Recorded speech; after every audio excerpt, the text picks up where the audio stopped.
HM Productions presents White Devil Podcast.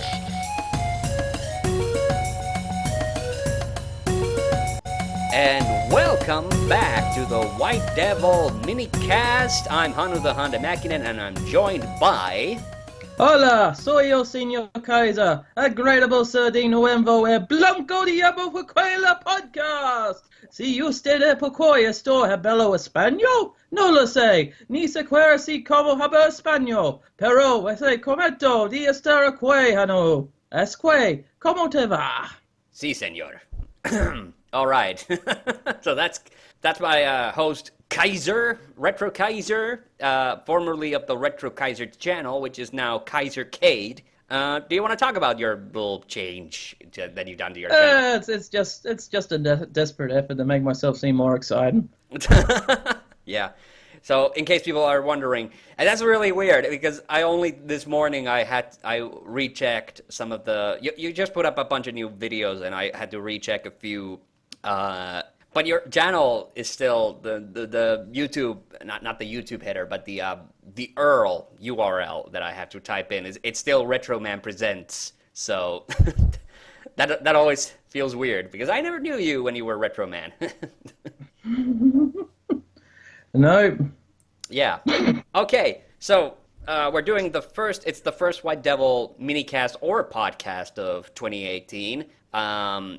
And so, what are we going to be doing in this mini-cast? Well, this is sort of my lazy effort to finally update my long-belated update of my old Top 10 Disney movies list. And I thought, why the hell not just bring Kaiser along, and he'll get to present his favorite Disney movies as well.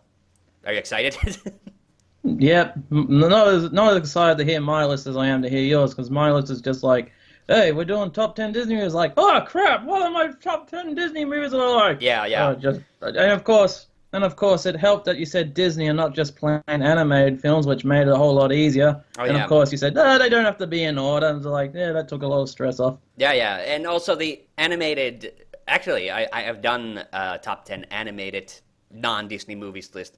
I think, maybe. I don't know. Now I'm doing the Mandela effect myself. Maybe I didn't do it.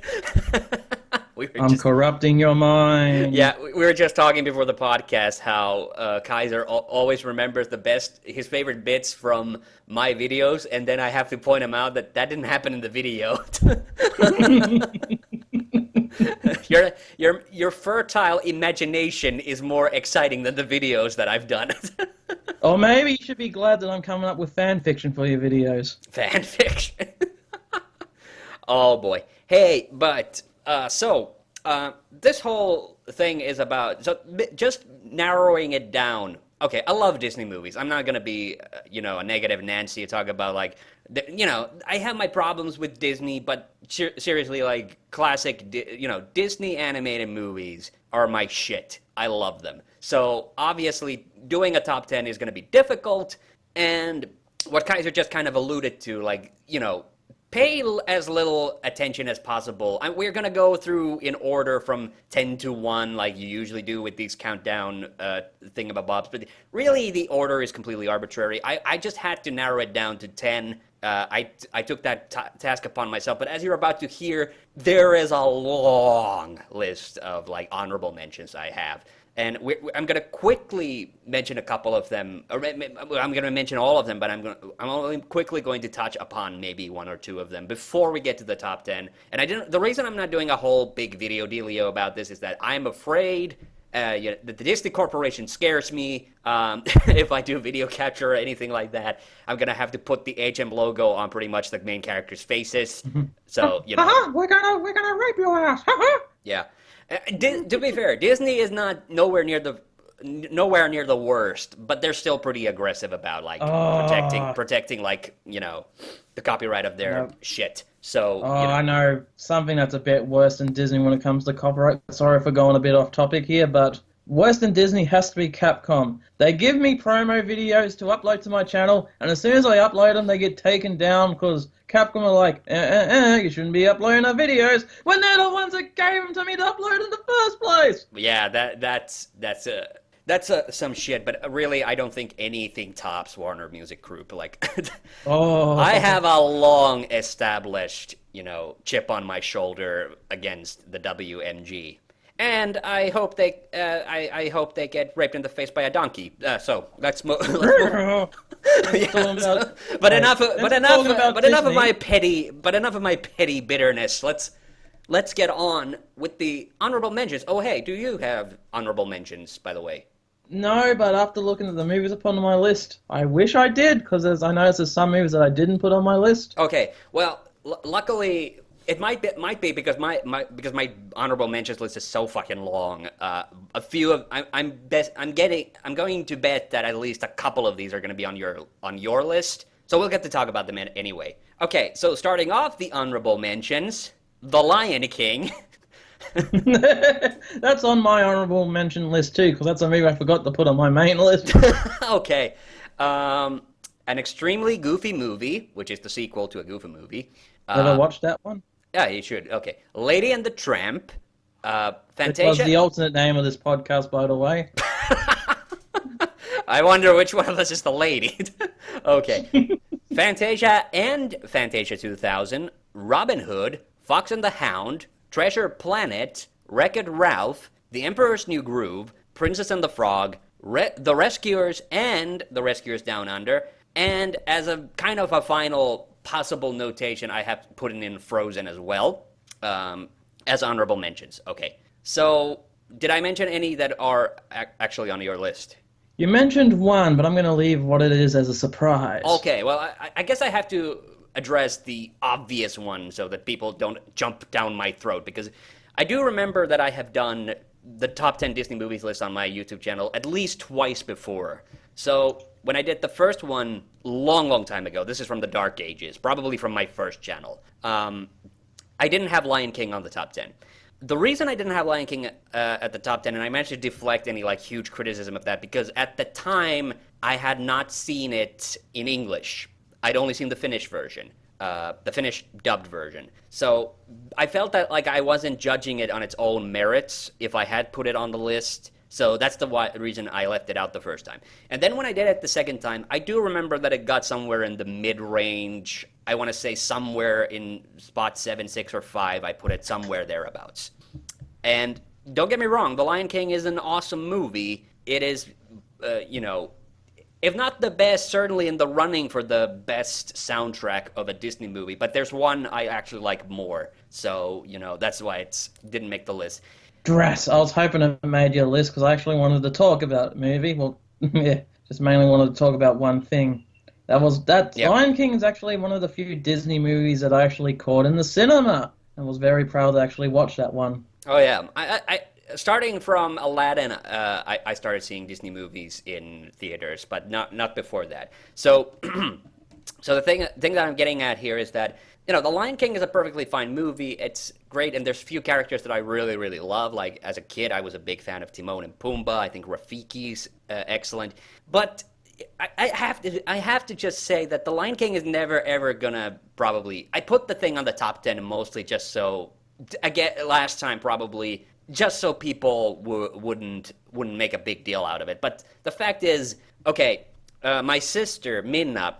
she was crazy about that movie. And when I say crazy is that when we were kids and we got it on VHS, the movie, it was pretty much on nonstop at our house. Yeah.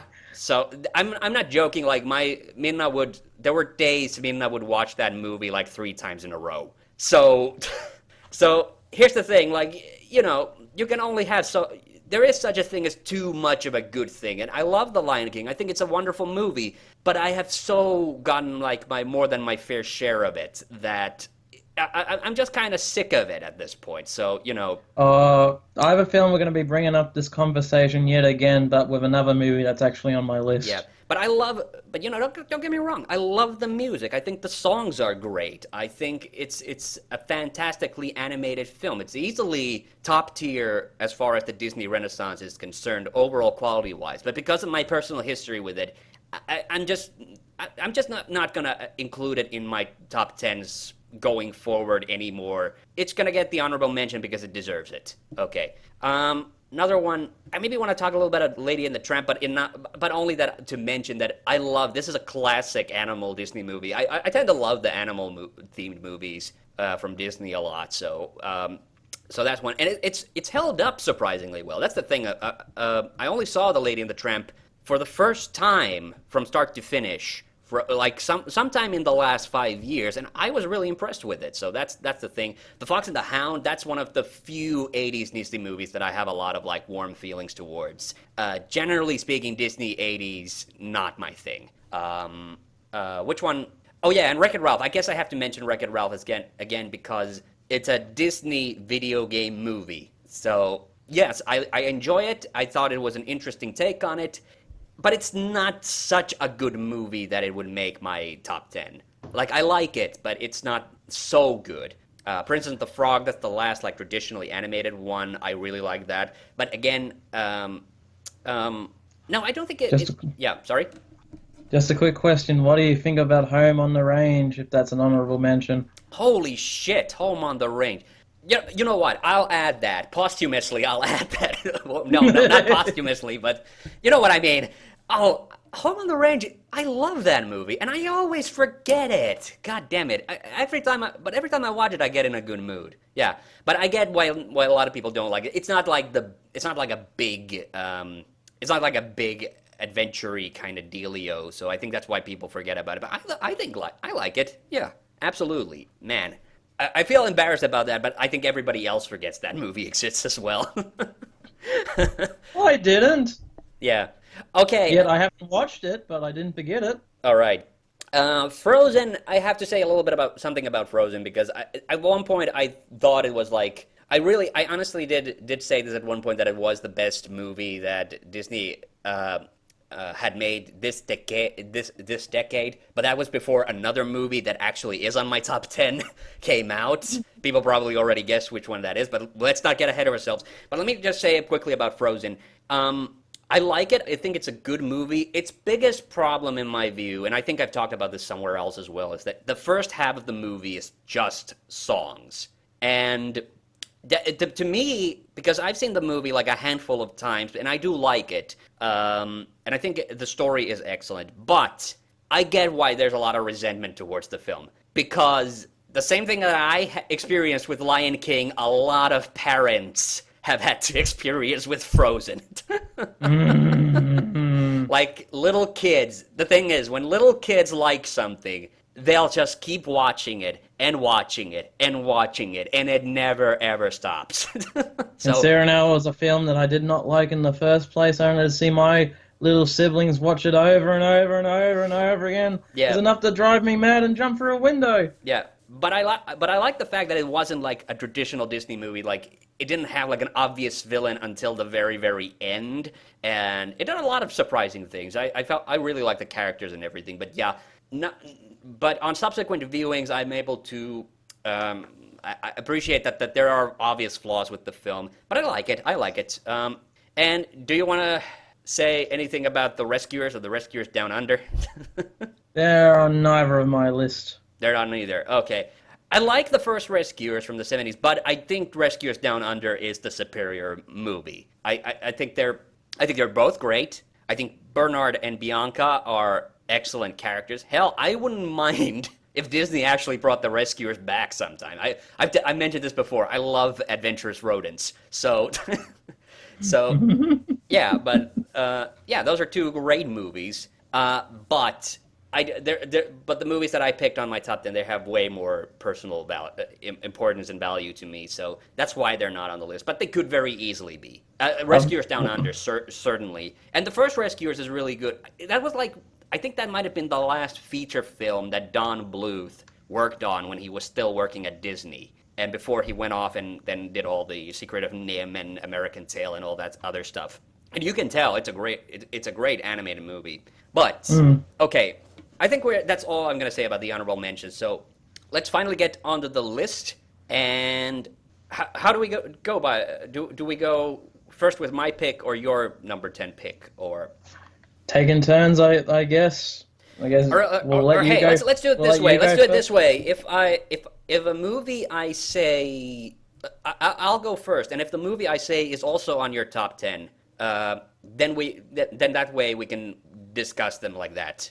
Does that sound good? Yes, I agree. Okay. All right. Let's go. Well, let's get to my number 10 pick. Now, normally the number 10 pick on my top 10s, if you will, is usually dedicated to the entry which I like the least, or one that I maybe have the most problems with. But in this case, I'm willing to say that that's not the case. This entry, it basically just fell down to the list, to this half of the list, or this position, more or less because I couldn't come up with enough reasons to justify it being higher. But it absolutely needed to be here. And it's the first Disney movie I saw in a theater. So I've already mentioned it before. So number 10 is Aladdin. That's on my list. That's actually in 1, 2, 3. That's in my 5th position. So it's so it's top 5 for you. Okay. Not really. I Okay, just threw this list together, so the numbers don't really matter. Yeah. Okay. Good. All right. I have some words to say about Aladdin, but I feel like I've talked a lot already. So do you have some thoughts you want to say something first about Aladdin? Well, back when I was little, we rented a videotape which was Aladdin, and I popped it on, and I was captivated by the Arabian theme, the beautiful princess, and a big I said big pussy. I mean tiger. Tiger. Yeah. And of course, the story really kicked in for me when the genie and the magic carpet came in. I was just mesmerized by the animation, the songs, and the big blue genie. And the action and whatnot was going on. And the story itself was also pretty decent. You had a good guy, you had a bad guy, which, is stereotypical for Disney movies, but it worked. Yeah. I mean, it's a classic fairy tale and everything. How do you feel about the fact that Jafar could, hypnotize the Sultan into, giving his, priceless ring to find Aladdin, but he never thought to, just hypnotize him and have him jump off a cliff and become the Sultan? Well, do you think there's? I'm asking. Do you think Jafar is an inept villain? Is basically what I'm getting at. Maybe he just wanted a bit of a challenge. Yeah. Overall, I think Jafar is kind of weird. He's kind of I kind of want to like him. He kind of is one of the coolest Disney villains, but he is kind of dumb too. And that's the weird thing. He's not that into Jasmine from the get-go, which I don't know what the fuck his problem is. But it's only at the very end he finally tries to make the genie have Jasmine fall head over heels for him. That's kind of dumb. I'm sorry, that started to sound a little bit dirty. Is when he's genie. Oh, okay. Yeah, and so what do you think about the genie, the late Robin Williams? I thought he did a really excellent job. He had the character, he had the charisma, he had the energy to keep up with the character. Yeah, he was well. Actually, it's quite the opposite because the way they did it was that they actually did just let Robin Williams ad-lib for hours at a time. I know, I messed up my English. I'm bad English. Yeah, but no. I get why you say that he had the energy to keep up with the character, but it was actually the character that was the animators were kind of struggling to keep up with Robin Williams because, he had so much energy and he did that whole thing. So he did all that ad-libbing, then they had to pick the best parts of it and then animate the character doing what was appropriate for that. And there's in the Disney vaults, there's tons of unused material from Williams. So, and yeah, I really loved Aladdin too. I thought it was a great show. Great movie. And then they of course later made a TV show about it and a couple of sequels. The second one's not worth talking about. But I didn't mind that one as a kid, but grown up now, probably not. What did you think of the video game though? Which one? I never really played the Aladdin video games much, honestly. I have very, very vague memories of playing the Super Nintendo one, but that's it. I don't really remember it. So Yeah, when I played it as a kid, actually, I've got the Game Boy Advance version that was sent to me by mistake. But playing, I was just like, this is hard. Shouldn't it be easy because it's based on a cartoon? yeah, the thing I hear about the Disney movie-based games on the 16-bit systems is that they were made intentionally hard. Get this, because they would put them up, in those demo units at like supermarkets and video rental stores. So they always had to make them really hard so that kids couldn't just beat the game like at the store. Because then, Oh, that makes a lot of sense, especially with the Lion King yeah, video exactly. game. Yeah, specifically, yeah, the second level of Lion King. That's why they made it so like sadistically difficult, just for that purpose. Okay, but hey, we've drifted away from the movie. You know what was one of my favorite visual things from that movie? It's the Cave of Wonders. Yes. The fucking giant, like, I suppose this says a lot about me. Like, I just love giant head-shaped constructions that have like an open maw. Like Castle Grayskull from He-Man, like the Mount giant Rushmore. monkey head from the Monkey Island games. Yeah. But that was like that was like my first one. That was the one that I really fell in love with. Well, it might have been. Yeah. Yeah, actually, yes, it is. I think it was the first one. I don't think I had seen He-Man yet before that. Yeah, but yeah. So the music is great. I think A Friend Like Me is like one of the all-time best Disney songs. The Prince Ali song, that's a great one as well. And then the Magic Carpet Ride. So yeah, this is actually absolutely one of the top-notch like Disney soundtracks as well. Wouldn't you agree? Agreed, definitely. Yeah. Did you watch my? Sorry, we're going on a side tangent, but did you watch the Chameleon Twist Let's Play that me and Minna did? Yes, I did. Yeah, you heard our awesome rendition of the Magic Carpet Ride song. Yeah. Yeah, maybe I'll link to that. I don't know. know. With very fast purple clouds above. Yeah, that whole thing. Okay, but I have to say, Aladdin as a character, kind of middle of the road for me. I mean, I like the fact that he has a criminal past. I don't know. He has street cred, is what I'm getting at. So he's not just some handsome prince. That's what I'm getting at. He's like just barely above Prince Eric from The Little Mermaid as a character.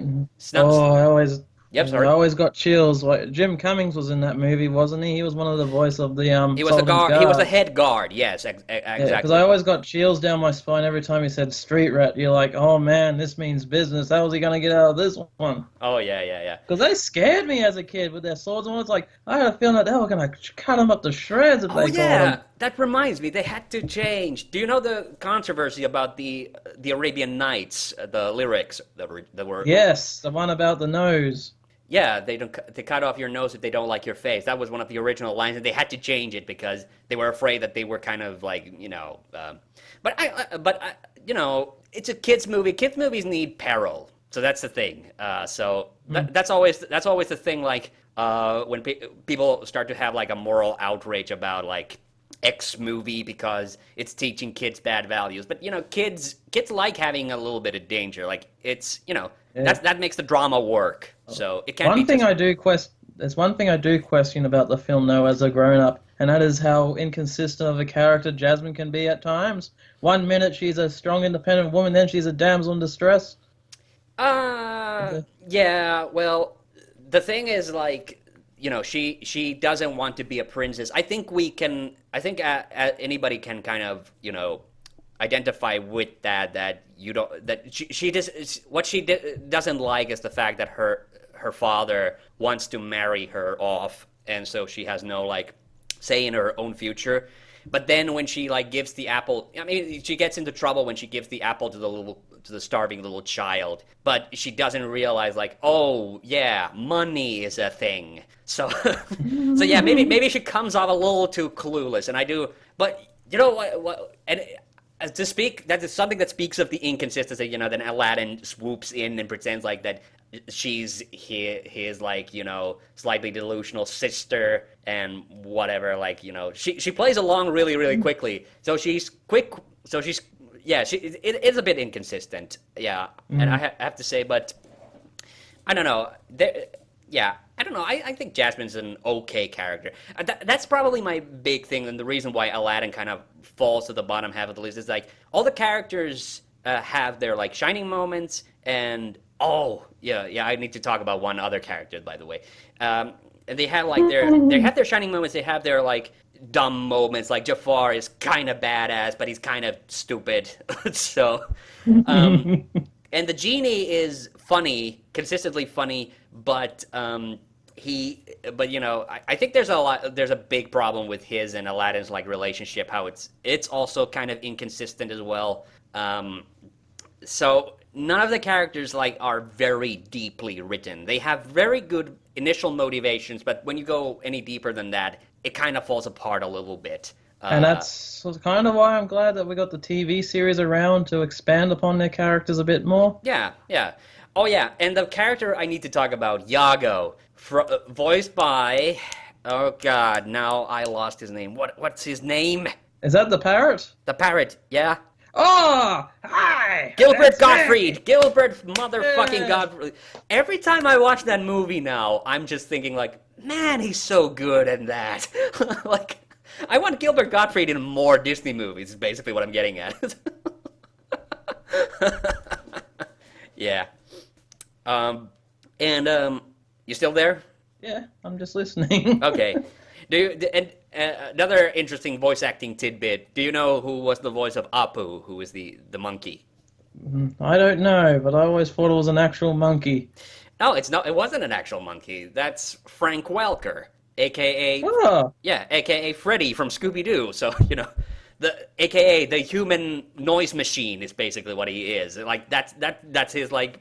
That's like his like super skill. Like any creature voice from a '90s movie, you can bet your ass it's Frank Welker. I mean, he was the Koopas in like Super Mario Brothers too. I mean, the live action movie, and he's done a ton of shit. I think he might have been the lizard in Rescuers Down Under as well. Yeah. Like Zoids? No, that's Casey Kasem. Yeah, but I think we said all our piece. Like, Aladdin, fantastic movie. I enjoy watching it every time, but nothing about it like is so excellent. Oh yeah, probably my favorite sequence, by the way. We were talking about Peril, when the Cave of Wonders collapses. Like that shit was intense. It's still intense. I know. Yeah. With the flow of the lava, it's like holy mongoose or whatever. Trying to come up with a swear word here. The other thing I love about that is like after the chase, when he's in the treasure, they look so gorgeous. Yeah, exactly. It's a visually beautiful movie, but it's very simple, very basic. But I had to have it in the top 10 anyway because I have such strong emotional ties to it because it was the first Disney movie I ever saw. I even had the storybook on tape version of it as well. Which had, and I think people are going to kill me if I don't mention it, because of course I saw the Finnish version. So we had the immortal Vesa-Matti Loiri do the voice of the Finnish genie, and I think he's been voted at least once, maybe multiple times, as the best voice for the genie, besides Robin Williams. So yeah, he's great. He's great. But his greatness in the Finnish version, I think, is something that is hard to appreciate if you don't know the language. So yeah, I don't think I can say anything more about it. So let's just move on, I think. Unless you have anything more to say about Aladdin. I love how we're so emotionally tied to this movie, and yet the more we talk about it, the more we realize how flawed the movie is. Well, yeah, it's fine. It's fine. There's nothing wrong with liking flawed movies, but I'm just saying that's the reason it made only number 10. Okay, for me at least. Okay. So anyway, you're ready to move on to the next one? Yep. Number 9 for me is Bambi. Not on my list. Not on your list. Not a movie I've seen. You haven't seen it? Okay, well, I'll try to keep this brief. Bambi has come down on the list quite a bit. I seem to remember it was in the top 5 originally. And I have to be honest, the only reason it's dropped down this far is that in the last couple of years, I haven't had a real chance to watch it again. but I still remember why I put it on the top 5, which is what I want to talk about. I think Bambi is one of the most purest animation movies ever. The story is very, very simple and basic, but it's a gorgeous, beautiful, beautiful movie. I remember when I was watching it for the first time, and that, I would say, like, I saw Bambi for the first time, like, in the last 10 to 12 years, it's fair to say. And I was just completely taken by it. I was, because, you know, it's forest animals. It's kind of, the whole movie is about life, essentially. It doesn't really have, like, well, it has a bit of a dramatic arc, like, you know, the basic stuff, like Bambi's mom dies in the middle of it, but, yeah, so it's about death, it's about the joys of life, it's about finding, you know, it's about finding, you know, a mate, but, you know, and the characters are very basic and everything. It's just a beautiful, pure movie. The only thing about it that I think has aged kind of badly is the music. Like, the music is very, this is from the 40s, so, you know, you gotta expect that the music has this kind of schmaltzy quality to it that I'm not a big fan of. But then there's, like, the ice skating sequence is, like, super cute. It's just an adorable movie. That's why I like it so much. I may have not watched the movie as a kid, but I have seen the trailer, and one of the characters I liked that was from the trailer had to be Thumper, and as a kid I always reenacted his thump, thump, thump, thump. Oh yeah, Thumper is great, and that's the kind of weird thing about Bambi. It's like, usually when you have child characters in a movie, it's obviously usually female, you know, adult female voice actresses who just manage to do really high-pitched, childlike voices. But Bambi is actually a rarity in the sense that all the child characters, when they are children, they were also voiced by children. And the way Thumper speaks kind of slow. And that's because that's not acting. That's actually the child who played him. Because they auditioned a whole bunch of kids. Most of them, like, did really, really well. And then there was this one kid who really took his time. And they decided, you know what, that's our Thumper. Like, that's the thing. So that's another thing I love about that movie. It's just so honest. It's like very, you know, it's very true to life. It's a beautiful movie. So but I haven't seen it in a while, and I'm thinking, like, it might be also the kind of movie where if you're not really invested in it, you might find it a little bit boring. But it is gorgeous, and like that winter scene, you know, the part where Bambi's mom dies. It's a dark sequence, but it is a really gorgeous, wonderful sequence as well. This movie is just kind of pure emotion. There's maybe not a lot of content to it, so that's why I still had to put it on the list because I love it. But it's been a couple of years since I last watched it as well. So yeah, okay. Or as the hip millennial kids will say, it's all about them feels. Them feels. But speaking of that, have you ever watched the bizarre crossover fight? I forget which decade it's from, but it's pretty old. It's a cartoon called Bambi versus Godzilla. I have seen it. It's from the 60s, I think. 60s or early 70s. And get this, I think it was actually included on the Bambi DVD. Like, yeah, okay, but that's harsh. Yeah, oh yeah. I might be remembering incorrectly, but I have definitely seen it. Okay, but hey, so Bambi, that wasn't on your list, but so do you want to mention maybe what's your number 9 or maybe no, we haven't covered your number 10 even. You haven't covered my number 10. You skipped ahead. Yeah, because I forgot that Aladdin was was 5 for you. So yeah, so that's we've talked about one movie by you, but maybe we should talk about another movie on your list now that I covered Bambi. Oh dear, I have a feeling that this movie. No pun intended. No pun intended. Okay.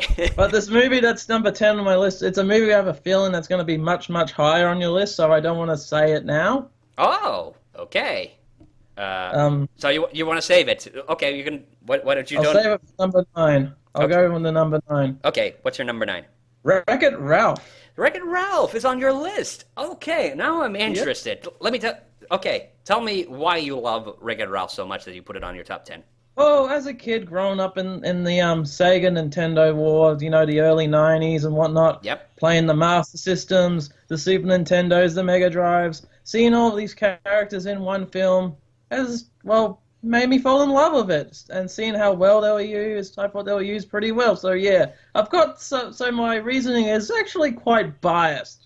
Yeah, you know what? Story, I'm gonna immediately piggyback off of that and say yes, I love that too. I love seeing video game characters from multiple companies interacting with each other. That's why Captain N is my favorite, video game cartoon series. That's what I loved about this one.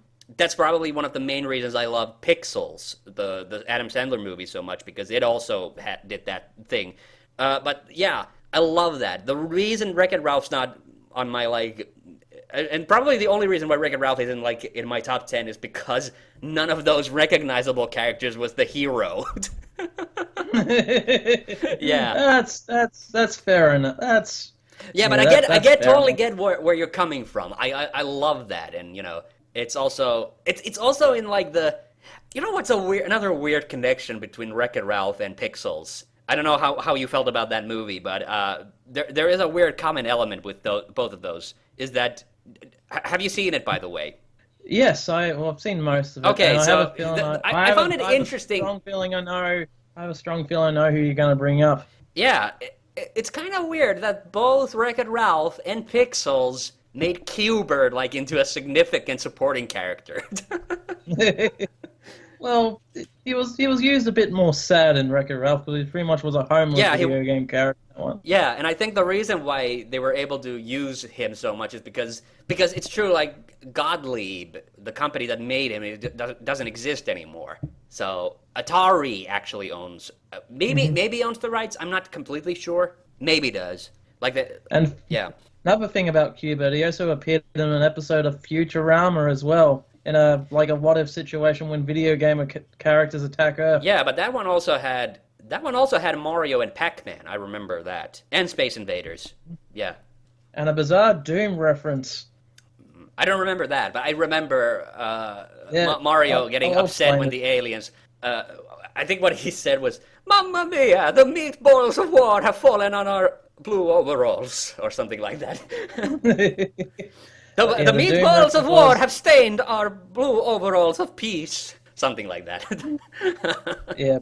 But yes, the Doom reference was they were trying to go through the door, but they couldn't get through it without the red key. Okay. All right. I forgotten about that. Okay. But hey, getting back to Wreck-It Ralph, I do have to say, I do like the characters and the drama itself, but I guess I have a little bit of the same problem as with Aladdin. None of the characters are that interesting, but I did like the what was the character that Sarah Silverman played? Oh, the weird Samus Contra chick. No, the little kid. Sarah Silverman. Oh, Dot. Yeah, Dot.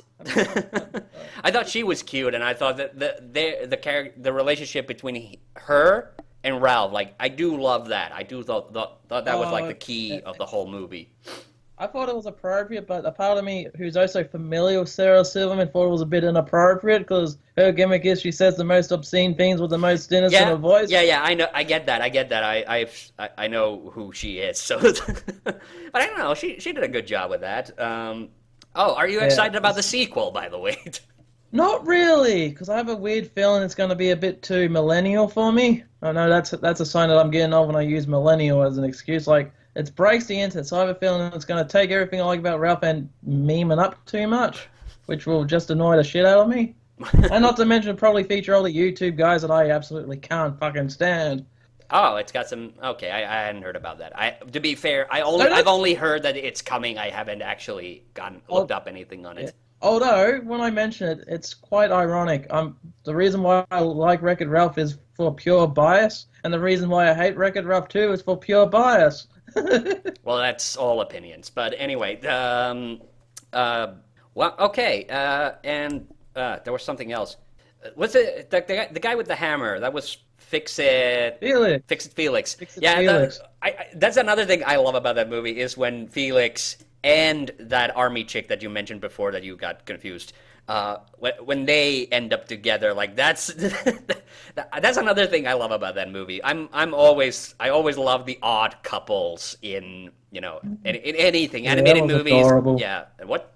I said it was adorable. Yeah, it was. So yeah, there's a lot of good things about Wreck-It Ralph. Like I think it's also a fine movie, and that's why I gave it an honorable mention. But for me, it didn't quite hit home. Like I expected to be when Disney announced they were doing a video game movie. Like I expected to be a little bit more blown away by it. But and it's good. But I don't know. I was expecting something more, and maybe that wasn't fair of me. But whatever. Here's some bonus trivia for you about Wreck-It Ralph. Yep. You know the game Fix-It Felix Jr.? That was actually in the game. Yep. I mean, not in the game, in the movie. Like, Yep. They actually did make a limited edition arcade version of that game. Okay, nice. So it is actually a real game, so it's funny seeing art imitate life. Oh, yeah. Or was it the other way around? But Wasn't I've actually played the game. You know what? I just remembered. I just remembered that Tapper was in it. And this is funny. Okay, do you know about this is another voice acting trivia bit. Do you know Hugo the Troll? Yes, I do. Yeah, that video game troll thing. Yep. Yeah, Yep. not very well, but I know of him Yeah, from he was created by a Danish company, and there was a TV show version of the game that they played in Nordic countries. No. Yeah, that was kind of a big deal. Like, kids could call on the show, and they actually used their phones to play the game, which was live, which is weird. But this was really what was really cool. So they had it for all the different Nordic countries. I think Denmark and Sweden and Norway and Finland had its own. And for each territory, they dubbed Hugo. And Tapper is voiced in the Finnish dub for Wreck-It Ralph by the Finnish Hugo. So actual video game voice actor. So that's kind of cool. But yeah, back to the Fix-It Felix game. Yep. The way it works is Ralph goes crazy because his stump gets plowed over with a building, which is explained in the movie. So he goes crazy, which explains in the movie. But the way the game plays is you have to just fix broken windows, and Ralph just tries to drop shit on your head, like not literal shit. Like he doesn't take off his overalls and dumps on you. Yeah. And you have to fix it up. And of course, when you fix the windows, you move up a story, and you move up a story to where it gets ultra hard, to where they got like. You know those window flappers they've got at the end of windows? Like those window flappers? Yeah. Those wooden things they put at the end of windows. Yeah, they start adding those, which means you can't move left to right, so you have to approach those windows from down or up. Yep. And whatnot. And of course, bonus items in that game include a pie. So you eat pies for bonus points. But when I was playing that game, I was just like, geez, how fucking tall is this building? But, yeah. And oddly enough, I played a Mega Drive port of the game, which is weird in its own. Yes, okay. a Sega Mega Drive. Okay, that is weird. Yeah.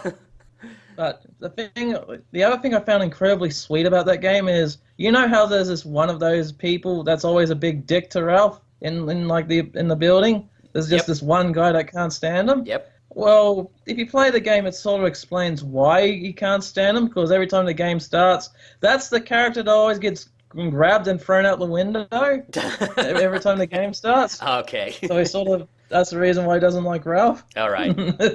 Okay, but I think we've gone on long enough about Wreck-It Ralph. All right, so let's move on to my number 8, which is 101 Dalmatians. Is that on your list?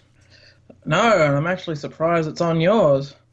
Yeah, well, the 101 Dalmatians is... Wait. Yep. Wait, the original animated version? Yeah, the original animated version, obviously. So yeah, this is Disney animated movies we're talking about. Okay. Okay, so I mentioned before that I'm not a big fan of 80s Disney, and the 60s and 70s Disney is also a little mixed match. There are good movies there that I like, childhood movies mostly, but 101 Dalmatian, that one stands out for me. I think that's... So this one wasn't on your list? No.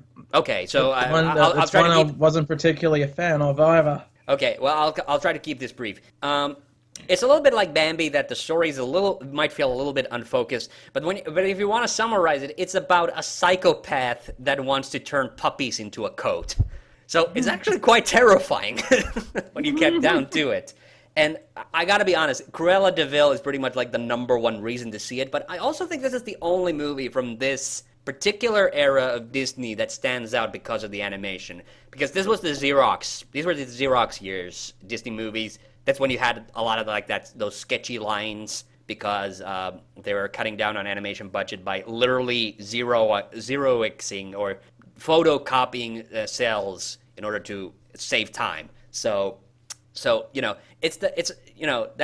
this whole particular era of Disney is not one of my favorites. In fact, my least favorite Disney movie actually comes from this era. I'm not going to mention that yet, but the animation is really good. The puppies are adorable, but I just like the drama effects, and it's a very down to earth Disney movie, which is, you rarely get that. So that's another thing I like about it. And then, of course, Cruella de Vil is amazing. So, and I also want to give super props. I'm not a big fan of 101 Dalmatians. I don't think it had a finished release when it originally came out in theaters, but they later, of course, they've re-released all the movies originally on VHS, then on DVD, and so forth. But this movie got dubbed in the 80s. And there was a particular company that did the dubs for Disney at the time, and there's this particular actress called Hannu Lauri, who usually did all the villainesses for all these movies. So she did the voice for Maleficent and everything. But her Cruella de Vil is fantastic. She's one of my favorite actresses of all time. So yeah, but that's my piece on 101 Dalmatians. So we didn't talk about mine. We talked about my number 8. What's your number 8, Kaiser? Yeah, and I'm gonna move down one, because this looks like another one that's gonna be saved for your list much later in the episode. Okay, so your movie is 7. Actually, so 10, 9, 8. Yeah, 7. That's exactly it. Yep. Oh, pardon. Aladdin was number 6 on the list. Oof. Yeah. Oh boy. We established that. Okay, but whatever. What's the next movie you want to talk about? Well, I hope I'm not breaking the rules, because I only read Disney movies. I didn't purely read exclusively animated movies. Oh, okay. No, go ahead. Yeah, if that didn't give it away, this is one of the live-action ones, folks. And a live-action movie from the mid-2000s. This is Sky High. Sky High? Okay. Never heard of that one. What's it about? It's about a school for superheroes. A high school for superheroes. Oh, okay. Interesting. It's a movie, when you hear it, it sounds about as bland as a Disney sitcom, but it's surprisingly quite good. It's about this kid who's the son of pretty much Superman, who's played by Patrick Swayze in this movie. Oh yeah, I was looking at this is that Kurt Russell? But okay, it's Patrick Swayze. Okay. I don't know. It could be Kurt Russell. I get those two mixed up. Those two hunts are both. How can you get them mixed up? They both have the foreheads. IMDb says Kurt Russell. It's Kurt Russell there. Yeah. Okay. All right. It's about the son of Kurt Russell's character, who Kurt Russell is pretty much Superman. Oh yeah. And his son gets selected to be part of a very elaborate school for superhero training. Okay, and I guess when we were talking about Disney and superheroes, I guess it's worthy of mentioning that this came out long before the Marvel buyout. So yeah. Yeah. Even though these are all pretty much DC-based superheroes. Wow. Or inspired by DC. Yep. So he gets selected to be part of the school, which is like a superhero high school, but it's in the sky. So they have to take a rocket bus to get there. Yes. So the first thing that came to mind was Magic School Bus. Okay, so does the kid have superpowers? Yes, and of course the father's like, oh, he's going to be top of his grade, But the way that they select in the school, they pick two things. They pick kids with top grade superpowers and they put them in a heroes section. But kids with less so amazing powers, they mark them as sidekicks. Wow. Superhero apartheid. That's amazing. Yeah, so it's just a way of saying these are the jocks, these are the nerds. Wow. And super, and of course the main kid hasn't figured out his power yet. In fact, he thinks he doesn't have any powers. And of course, he doesn't put on that great show, so he gets sent to the sidekicks line to where he makes friends, builds up relationship, and of course, a great evil is threatening to take down the school, which I Ooh. won't spoil what it is. But they suspect that it's this one kid who this one kid's gimmick is his father or mother. I haven't seen this movie in a while, but actually I haven't seen this movie in about 5 years. So there's some fine points. Actually, they're pretty big points that I forget about. But Okay. there's this kid whose father or mother was a superhero, and his mother, or the other one, was a supervillain. Ooh, sexy. So he's a bit. They sort of allude that they're trying to do like the whole sort of allude like the divorced parents gimmick, and of course he's a Wow. bit upset by it. So they, This actually does sound like an interesting movie. Like if I, it is. yeah, if I ever manage to track this down, I definitely have to give it a watch. Sky High. Okay, cool. It's mainly about jocks versus nerds in a superhero school, and as I said, it sounds as interesting as a Disney sitcom, because this is when their crap sitcoms will come in. Like they make no jokes and yet the laugh track plays. Although you can say it about a lot of sitcoms, but it's actually a surprising sleeper. I do want to say it's one of Disney's more hidden gems, because when I read about it, it is marked as sort of like a cult classic, but it's good. I liked it. It's funny. It's entertaining. The effects probably haven't aged all that well, but I like the characters. Oh yeah, well, and it's a TV. If it's a TV movie, then It's not a TV movie. It was released in cinemas. it was. Whoa. Yeah. Okay, this has flown completely under the radar then. As I said, it's one of Disney's hidden gems. Okay. Last time I watched it was actually late night on TV, and I need to secure myself a copy on Blu-ray. Nice. Okay. All right. Is that all about Sky High you want to say? Yes, actually, yeah. Go watch it. It's Yeah, surprisingly good. yeah. That definitely sounds like an interesting premise. So yeah, I definitely need to check that out. Okay. And I completely thought I was going to mess up the entire thing, but I thought that segment went well. But All right. what the heck was that? Sorry, I heard a weird noise. Okay. Now it's time for my number 7, and this is a familiar pick. And there might be something else I need to talk about in relation to this movie. But my number 7 pick is Hercules. That's on my list. That was my number 10. That was your number 10. All right. Interesting. And I guess I can't talk about Hercules without mentioning a certain video I did like late last year that just recently hit 20,000 views. Yeah, it was the differences between the Hercules movie and the Hercules myth. So yeah, thank you. I rarely get a chance to thank people about watching my video that much, Yeah. because it might be my like when a video on this channel does good, it usually gets like 100 views in like a week, 2 weeks, 3 weeks. That within that time window, that's usually how a video of mine that did really well. So this one getting 20,000 views. Wow. Okay.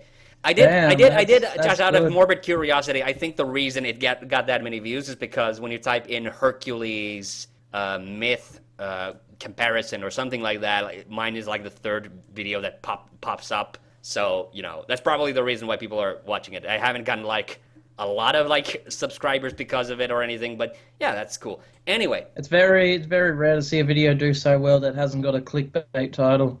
yeah, okay. But going back to my thing I said about The Lion King, I think Hercules is actually my favorite, and I've said this in the old list as well. This is my favorite musical Disney movie. So I love all the songs from this movie. This movie has hands down my favorite songs from any Disney movie. And also tying a little bit into the superhero thing, because of course the main thing for why it's so different from the Greek myth, and I do love the myth, which is why I made the video, but this one isn't really about Hercules, the Greek hero. This is about Hercules, who is pretty much like, a superhero in ancient Greek times. So this is what that movie is about. Old school Superman.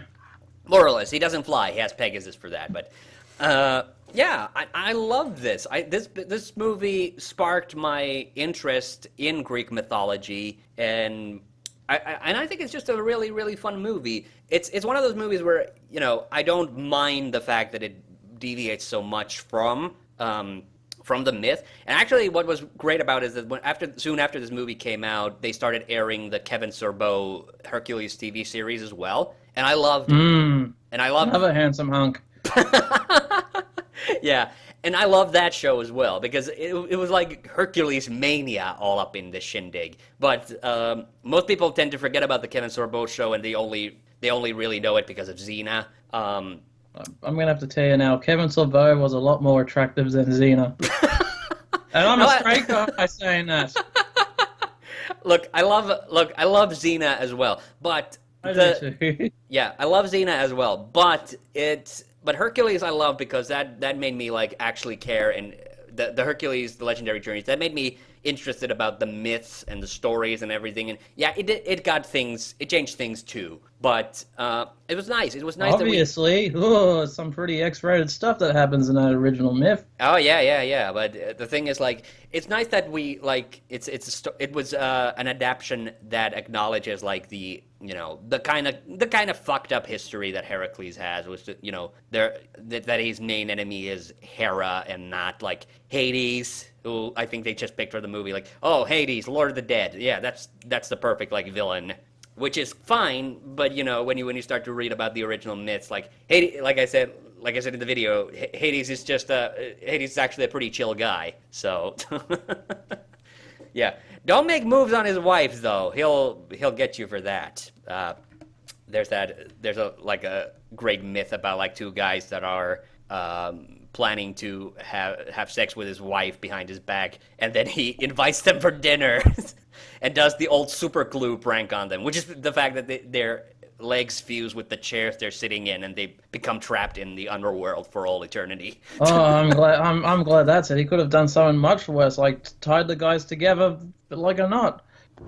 Yeah, no, but later Hercules actually saves one of the guys. I forget. I think it was Perseus was one of the guys. Possibly. It's been a while. I get some of those.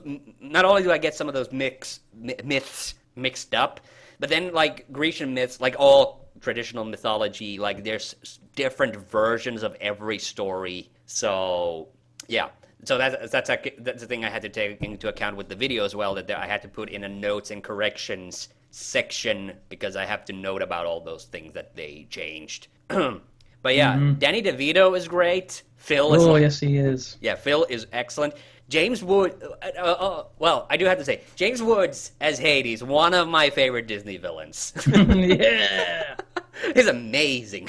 He's got that perfect sass and sarcasm. He's got that perfect James Wood element to Hades. Oh, yeah, I love that. It was like one of the best moments of my life when I realized, because James Woods is also a voice actor in one of my all-time favorite video games, which is Grand Theft Auto San Andreas, and he's Mike Torino in that. And when I was playing San Andreas, I was thinking, wow, that voice sounds familiar. Where do I know it from? And then later on, oh fuck, he's Hades. He was also in the Final Fantasy movie, The Spirits Within. He's the asshole general in that. So yeah, great voice talent. Yeah. Jim Cummings was also in this. Do you remember who he was? Was he the Minotaur, the Centaur? Centaur, yes, he was Nessus, yeah. So that was great. And do you remember who Pain and Panic were?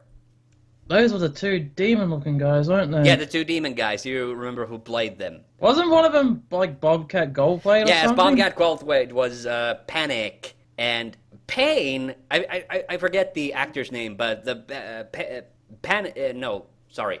Yeah, no. Yeah, Pain. Pain was voiced by the actor who played Max Headroom in the Max Headroom show. So yeah. Ah, Max Headroom. Yeah. That's not the actor's name, but you get the point. Yeah, and I love this. I love the fact this movie has one of my favorite leading ladies, like Megara, who isn't. Well, she is a bit of a damsel in distress, but she has her own tragic backstory, which is very interesting. And she's a very complex character. I love when Disney does complex characters like this. So that's one of my favorite things. I love Phil because I said Danny DeVito is great, but the fact is that he's the aged trainer of heroes, and he's been like disappointed so many times, and so he becomes like kind of like an overprotective dad a little bit. So yeah, there's a lot of great things about this movie. When he fights the Hydra, the Hydra scene, pretty brutal too. Yeah, absolutely. The Hydra, because the Hydra is such a cornerstone of like just the Hercules myth. Like I think that's like one of the few things that everybody knows about, like both from this movie, but also like from the original myth. Everybody knows about the Hydra.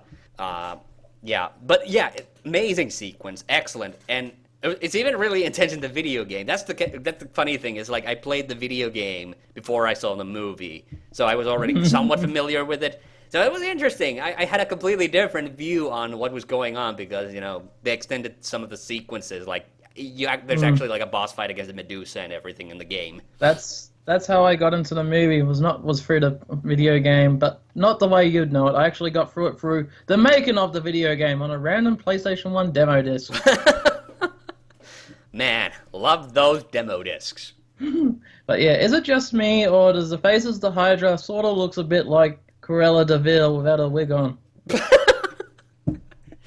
You know what? I've never thought about it, but is it just because Cruella has that kind of scully face, like her? Yeah. Yeah.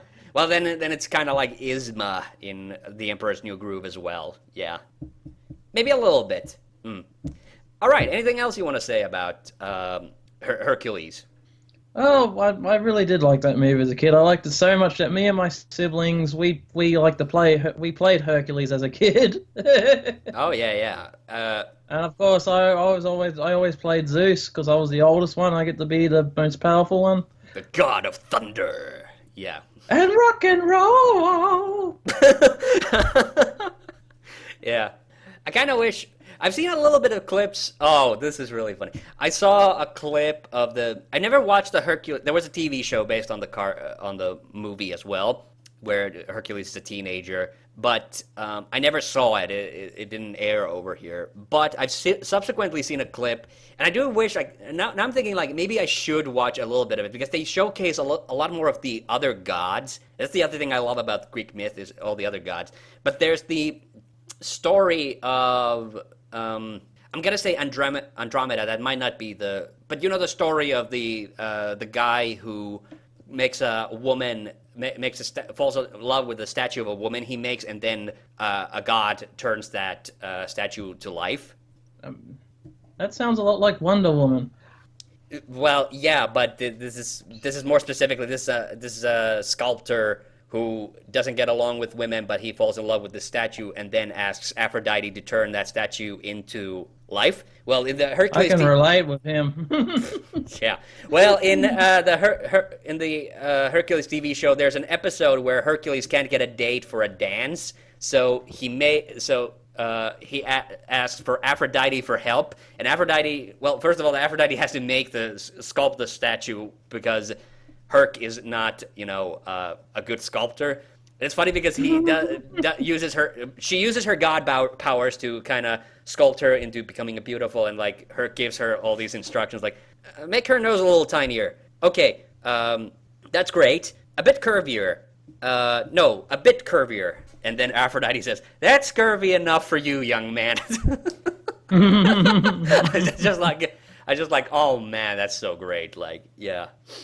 So yeah, I gotta check out that show more one of these days. But do you have anything else to add to Hercules? I never really watched the TV show, but I did read the Hercules comics that used to be in the old Disney Adventures magazines. Oh, I never heard. And of the those. issue I remember particular is he was hanging out with his friends. I remember one of them being Icarus, which I thought was great that they had Icarus in there. Yeah. Fly away like an eagle. Yeah. But I'm sorry, they were gonna go. He was going to his Icarus was. I think it was Icarus is going to Hercules. Like, you know what? I got tickets to see a rock concert, and then they go and they go. Or was it something like I got tickets to go see a rock concert? The Rolling Stones are playing. Then when they go on, it's just these giant monsters just rolling rocks. You know what? I think you've told me that story before, but yeah, that's great. Excellent. Okay. Well, if you're not. Okay, so we covered Hercules. That was on both of our lists. Now, let's go to number 6. And then we'll be done with the bottom half of the list. And my number 6 pick is Mulan. Never really watched that movie. You've never watched it? Oh, man. No. Whoa. Well, you should. Okay, I'll keep this brief then. I mean, there's not much to say. Mulan, pretty much the biggest female badass from any Disney movie. Great comedy. But I love the fact that I love the aesthetic. I love well, it's fair to say I love the soundtrack. Not all of the songs are great, but there's a really strong, powerful vibe to it. The story's great. The characters are excellent. Eddie Murphy is really funny, and just stay away from the sequel because it is embarrassingly awful. But yeah, the original. Note to listeners out there: what he said there can be applied to almost any Disney sequel. Pretty much, but that one is like almost exceptionally bad. Like I don't know how they got away with it. I mean, it was so bad like Eddie Murphy refused to come back for it. So anyway, but visually it's awesome. I think it had one of the best finales of all time, and I'm not just saying that because it involves men in drag. But yeah, and everybody of course knows, I'll Make a Man Out of You, but there's a lot of great, and I love the character development and how, Mulan, develops over the film. Maybe it has a little bit of that problem where some of the supporting tertiary characters slightly steal the spotlight away a little bit, but yeah, it's just a great movie. People should go watch it. Okay, well, that wasn't on your list, Kaiser. Which movie do you want to talk about that's on yours? I'm sort of cheating with this one, as this is a series. Okay. We've had one live-action movie and now a series. Okay, what's the series? Pirates of the Caribbean! There was a Pirates of the Caribbean. Oh, you're talking about the movie series. Yeah. Oh, I wish there was a Disney animated series based on Pirates of the Caribbean. Okay. Well, I love Pirates of the Caribbean too. Like that one deserves to be on some top 10, I was doing only the animated films, but yeah, I absolutely love the Pirates. Yeah, you should have been a bit more specific in that email, man. You just said Disney films. Well, I intrinsically assumed you would understand that I was talking about animated. But hey, what's your favorite? What's your favorite of the Pirates of the Caribbeans? Good question. I'll just say quickly that mine's always been the first one, and it's really hard to beat. I agree. Okay, you agree.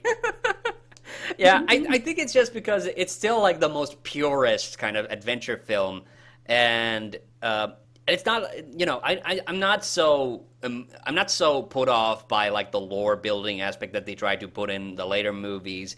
I do think it gets a little overbloated, especially like with the third movie. But yeah, I love the characters. I think. You weren't upset that they added black magic to the series, were you? What do you mean added? I think it's been an intrinsic part of the series from the get-go. The first movie's about cursed pirates. Yeah. Arg. What were you referring to with that one?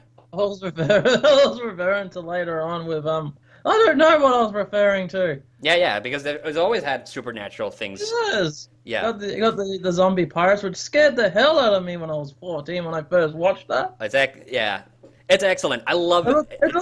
It looks so real. Yeah, and I have to say, Jeffrey Rush as Barbossa, officially my favorite pirate captain from anything. He's just so awesome. Yes. But yeah, Johnny. Also, you of course do credit Johnny Depp. Amazing, like Jack Sparrow, just amazing character overall. Like that series is really about him, and that's the reason why I always loved On Stranger Tides, which is the fourth movie, because that was the first one where Jack Sparrow really was the main character, and because in the he is sort of in the first three movies, but he and kind of Will Turner are sort of, and Elizabeth Swann are kind of like the trio of lead characters. And there's a virtue to that. Like, I do think that it gives a little bit more color to the storyline to have that many characters. But especially like with the third movie, like it got a little overbloated to some extent. And I felt bad that they didn't bring back Penelope Cruz when she was in the she was in the fourth one as Blackbeard's daughter. So yeah. That's what I liked about the series, the bit of magic. It had that fun. It had that huge sense of adventure, that sense of fun. Yeah. Just movies you can just sit back and relax and just watch. Yeah. It's like it just focuses on fun. No really deep story, but deep enough to keep you interested. Yeah. And I really liked it's a thing. I like the first one the most, but when it comes to the rest of them, there's bits and pieces that I like about them, like them trying to escape from the cannibals. I really like that scene. Yeah. That's in Dead Man's Chest. Yeah. Yeah. And of course one of my favorite scenes was because there was the main story of like he escaped from an island by was it tying turtles together or something like that. Sea turtles, mate. and you get to see that island later on in the movie, and it's just you just figure out how much of a big fraud he is. Yeah. I just Welcome to the Caribbean, love. There's so many great throwaway lines in the first movie, alone. That's great. Yeah. And of course, Unity, snippy. I'm pretty sure you mentioned is Jeffrey Rush, brilliant pirate. Oh yeah, absolutely, one of my all-time favorites. Jeffrey Rush is great in anything, but that one particularly stands out. I like it. Dead Man's Chest would be so great, but he's dead for 99% of it. So yeah. I don't know if you get the same feeling of me, but watching some things, it feels sort of like that I'm watching a point-and-click adventure movie. Oh, really? Do ya? I mean, you wouldn't be the first one to admit that there's a bit of a conspiracy with Pirates of the Caribbean and Monkey Island, but actually the movies and the games, they developed separately. But now, of course, Disney owns Monkey Island because they own Lucasfilm. So, yeah.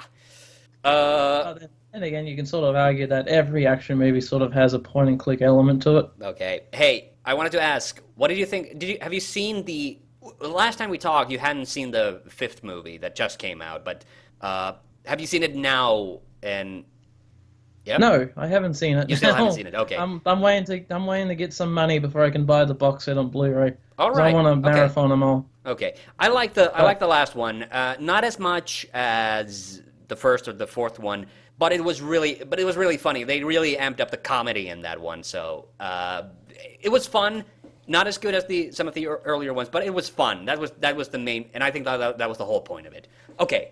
The main thing I want to see from this future is as I've mentioned this once, I'll mention it 1,000 times. I want to see a Disney animated series based on the stories that Captain Jack Sparrow tell to his the people in the pub. Amen, brother. Okay.